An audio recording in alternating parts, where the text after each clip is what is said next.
नमस्कार मेरे सनातनी परिवार अध्यात्मनी दुनिया में आप सर्वेનું खूब खूब स्वागत है। मित्रों, આજે શ્રીમદ ભગવદ્ ગીતાના ગુજરાતી અનુવાદ અંતર્ગત આજે આપણે જાણશું 13મા અધ્યાયનો અનુવાદ અને 13મો અધ્યાય છે ક્ષેત્રજ્ઞ વિભાગ યોગ।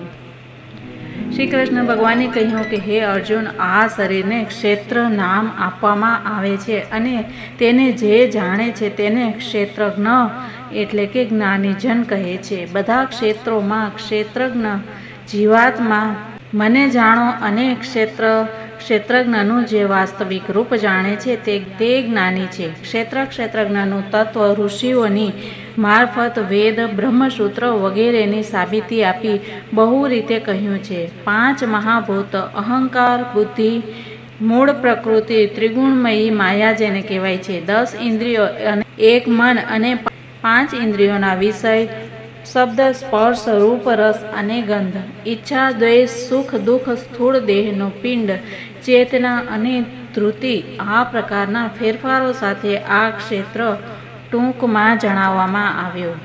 શ્રેષ્ઠત્વાભિમાનનો અભાવ, દંભનો અભાવ, અહિંસા, શાંતિ, સરળતા, સદગુરુની સેવા, શુદ્ધિ, સન્માર્ગમાં નિષ્ઠા, શરીર સંયમ, ઇન્દ્રિયોના વિષય સુખ ભોગોમાં વૈરાગ્ય, અહંકાર રહિત, જન્મ મૃત્યુ જરા વ્યાધિમાં દુઃખ દોષોનો વારંવાર વિચાર કરવો, પુત્ર સ્ત્રી ઘર ધન વગેરેમાં આસક્તિનો અભાવ, મમતાનો અભાવ, પ્રિય અપ્રિયમાં સમભાવ, મારા પરમેશ્વરમાં અવ્યભિચારીની ભક્તિ, એકાંત અને શુદ્ધ દેહમાં વાસ, વિષયાસક્ત મનુષ્યોમાં પ્રમાદ ભાવ, અધ્યાત્મ જ્ઞાનમાં સ્થિતિ અને તત્વજ્ઞાનના અર્થરૂપ પરમાત્માને જે જોવા, આ બધું જ્ઞાન છે અને જે આનાથી જુદું છે તે અજ્ઞાન છે।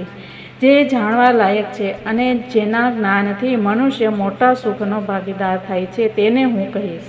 તે આદિરહિત શ્રેષ્ઠ બ્રહ્મ નહીં, સત કે નહીં અસત કહેવાય છે। તે બધી તરફ હાથ પગ નેત્ર શિર મુખ અને કાનવાળો બની અને સંસારમાં બધાને વ્યાપ્ત કરી અને રહેલ છે। તે બધી ઇન્દ્રિયોના વિષયોમાં એકાકાર બની અને દેખાય છે, પરંતુ તે ઇન્દ્રિયોથી રહિત છે, સંગશૂન્ય છે, પરંતુ બધાના આધારભૂત છે, ગુણ વગરનો છે છતાં ગુણનો ભોગતા છે, સચરાચર બધા પ્રાણીઓની અંદર બહાર પૂરેપૂરો છે અને અચર રૂપ પણ તે જ છે, સૂક્ષ્મ હોવાથી જાણી શકાતો નથી, બહુ નજીકમાં અને દૂરમાં પણ રહેલો તે જ છે।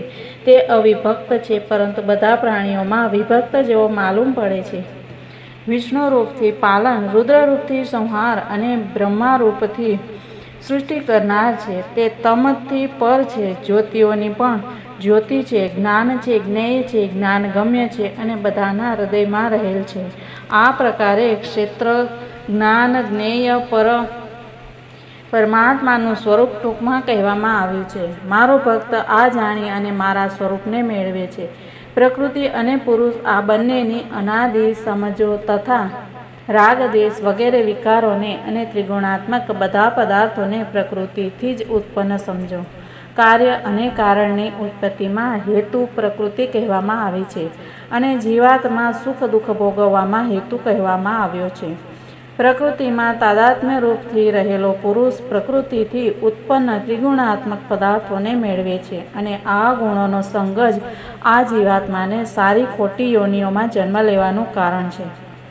આ પુરુષ આ શરીરમાં રહીને પણ તેનાથી પર છે, નજીકમાં રહીને કેવળ જોનાર છે અને અનુમાનતા, ભરતા, ભોગતા, મહેશ્વર તથા પરમાત્મા કહેવામાં આવ્યા છે। આ પ્રકારે પુરુષને અને ગુણો સહિત પ્રકૃતિને જે મનુષ્ય જાણે છે તે પુરુષ વિધિ ત્યાગ કરવા છતાં પણ મુક્ત થાય છે। કેટલાક લોકો ધ્યાનથી, સાંખ્યથી, અષ્ટાંગ યોગથી અને નિષ્કામ કર્મયોગથી શરીરમાં આત્માને જુએ છે।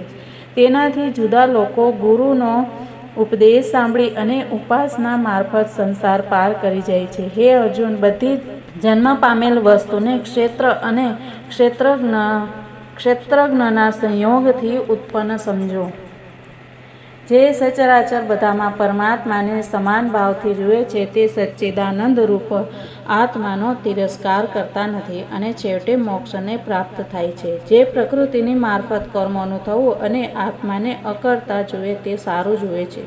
જે બધા સ્થાવર જંગમને પ્રલયકાળમાં જુદા ભાવથી પ્રકૃતિમાં રહેલ અને સૃષ્ટિકાળમાં પ્રકૃતિથી બધા પ્રાણીઓનો વિસ્તાર જુએ છે તે બ્રહ્મત્વને મેળવે છે. આ પરમાત્મા અનાદિ અને નિર્ગુણ હોવાથી અવિકારી છે.